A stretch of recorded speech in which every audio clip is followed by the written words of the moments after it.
What's up guys, it's Ed from TechSource and I finally got my hands on the new EVGA GTX 1080 for the win graphics card. It features EVGA's new ACX 3.0 cooling system, a custom PCB with a dual BIOS switch and RGB LEDs, as well as a factory overclock. It's also going to cost you $20 less than the Founders Edition, coming in at $680. The GTX 1080 for the win is actually EVGA's current top-end model, with the classified and few other models still to come. It also currently has the highest clock speeds in EVGA's lineup. It comes out of the box with a base clock of 1721 MHz and a boost clock of 1860, a 7% increase from the Founders Edition. The memory, however, is untouched and remains at 10 GHz effective. The card also features a 10+2 power phase compared to 5 on the reference, 8 GB of GDDR5X memory with a 256-bit interface, and a TDP of 215 watts, which is 35 more than the Founders Edition.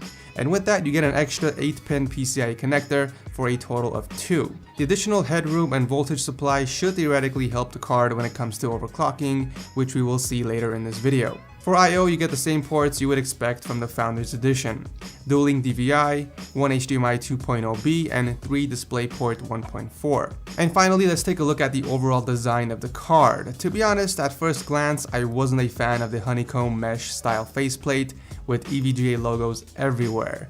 And I mean pretty much every angle of the card. But after spending a few days with it, it kinda grew on me. The only minor design flaw I noticed was the EVGA logo off to the side.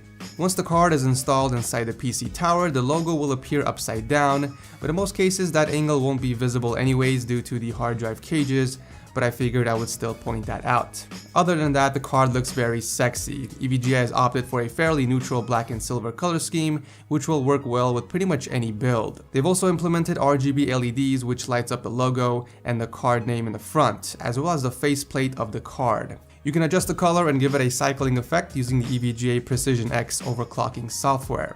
Huge props to EVGA for adding this awesome feature, and I would definitely love to see this on the other cards as well. People love to keep the color scheme in their builds consistent, I know I do, and having a GPU that features RGB LEDs is always a +1 in my book. Currently, the FTW and classified versions are the only ones with RGB lighting, whereas the superclocked and regular ACX 3.0 have only white LEDs instead. The backplate, however, very nice. I think out of all the graphics cards I have ever used, EVGA has always been my favorite in terms of default backplate design. There are also some cutouts for ventilation which will help the heat escape to the top of the case. I mean, the build quality of the card is top notch, and it doesn't look like EVGA cut any corners here.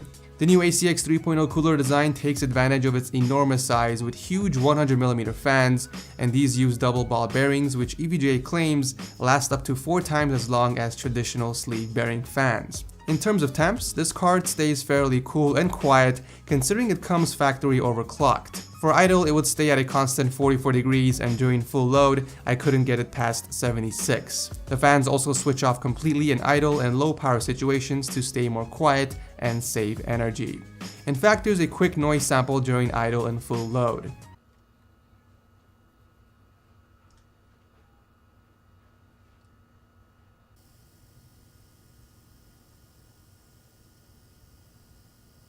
Alright, so enough of this jibber jabber. How does it perform? For benchmarks, I'm using a test bed that's rocking a 5930K at 4.5 GHz, 16 GB of G.Skill RAM hooked up to the Asus X99 Strix motherboard, and a Be Quiet Darkrock Pro 3 CPU cooler.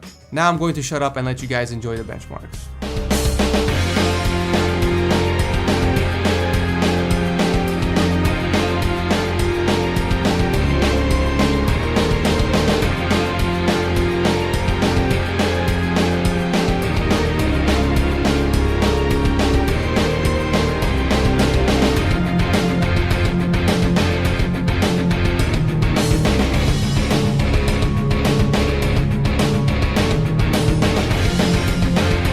So there you have it. The For the Win card did show some noticeable increase in FPS across the board compared to the stock Founders Edition. However, when it came to overclocking, I didn't have much luck, only boosting the base clock by a measly 75 MHz, bringing my boost clock up to 1935, and sometimes spiking past 2K. I've also managed to bring the memory up by another 400 for a total of 10.8 GHz effective. Not the best overclock I've had on a GPU, but still better than nothing. Especially considering that the card comes heavily overclocked, so you don't really have that much headroom to work with. In conclusion, the FTW edition is a beast of a card. It's well made, aesthetically pleasing, extremely quiet, and comes with the RGB LED feature. At this point, it doesn't make sense spending an extra $20 on a Founders Edition, where you can get a much better looking card that offers more performance. However, if you don't care much about the custom PCB, dual BIOS feature, or even the customizable RGB LEDs, then the superclocked version is the one you need to check out instead. It's clocked slightly lower than the FTW, but it also costs $30 less. It also consumes less power and comes with a single 8-pin PCIe connector, but whichever card you choose, you're definitely getting what you pay for. Anyways, that pretty much wraps up my review of the EVGA GTX 1080 for the Win Edition. If you guys enjoyed the video, make sure to leave a like. And make sure you subscribe to the channel because I have a buttload of GTX 1080 and 1070 card reviews coming up in the next few days and next few weeks as well. Thank you guys so much for watching, and I will see you in the next video.